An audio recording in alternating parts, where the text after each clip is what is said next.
La République démocratique du Congo est par moments victime de la turpitude de ses fils et filles qui tiennent en recul les principes de la bonne gouvernance. Les cas les plus éloquents est celui de l'escroquerie dont est victime l'Office national de transport, ONATRA en sigle, par un de ses partenaires en import, représenté par le célèbre Mboyo Ilombe, dit Pélémongo. Par de méthodes de faible approche, ces loups économiques à la peau d'agneau attirés de bénéfices au préjudice de l'ensemble du personnel de l'ONATRA, d'où est partie l'orchestration du plan macabre de l'ancien homme fort Pélémongo, l'ancien président de la délégation syndicale nationale de l'ONATRA, en donne les grandes lignes. Et tout est parti d'une cargaison importée par M. Pélémongo, cargaison de ciment entreposée dans nos entrepôts du port de Matadi. À ce moment-là, quand vous importez, qu'est-ce qu'il faut faire? Il faut dédouaner, il faut enlever. Il y a de services habilités à percevoir les taxes de l'État.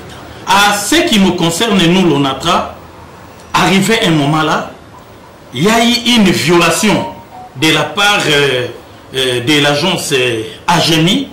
Au lieu de récupérer la marchandise était entreposée et le séjour était dépassé des marchandises parce qu'il y a une période de franchise pour l'enlèvement de marchandises. Arrivé un moment, c'est maintenant l'agence de M. Pélémongo qui va déclarer que voilà, il avait entreposé ses marchandises, et les marchandises étaient foutues, où l'ONATRA était contraint de pouvoir payer.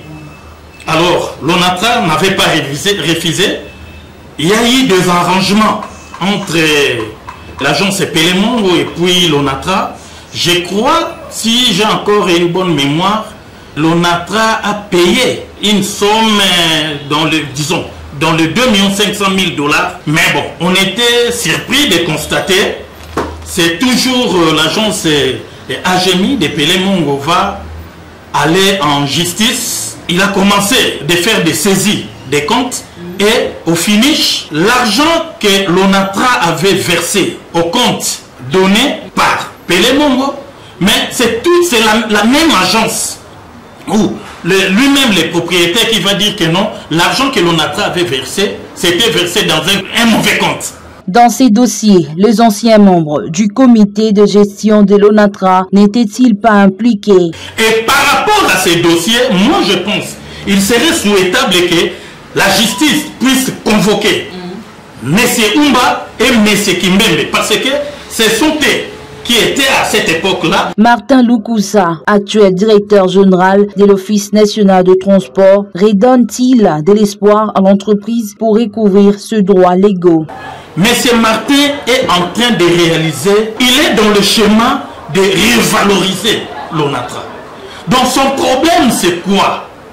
Pendant qu'il est en train de travailler pour protéger les emplois, pour renouveler l'outil de production, et il est en même temps en train de payer les agents mollo.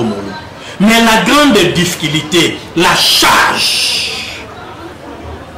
il est bité à une situation où le gouvernement congolais revient au bon sentiment de pouvoir décanter la situation là de 207 millions. Ça ne coûtera rien au trésor public de l'État. Parce que aujourd'hui, si nous perdons la personne de Martin Lukusa à la tête de l'ONATRA, c'est fini. Je ne vois pas qui celui-là viendra après lui. Aura toujours la même vision. Parce qu'il est en train de répondre favorablement à la vision du chef de l'État.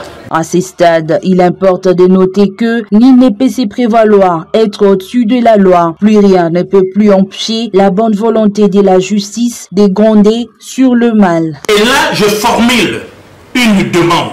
Monsieur le ministre, je vous supplie, veuillez organiser, créer une équipe des enquêteurs à l'ONATRA.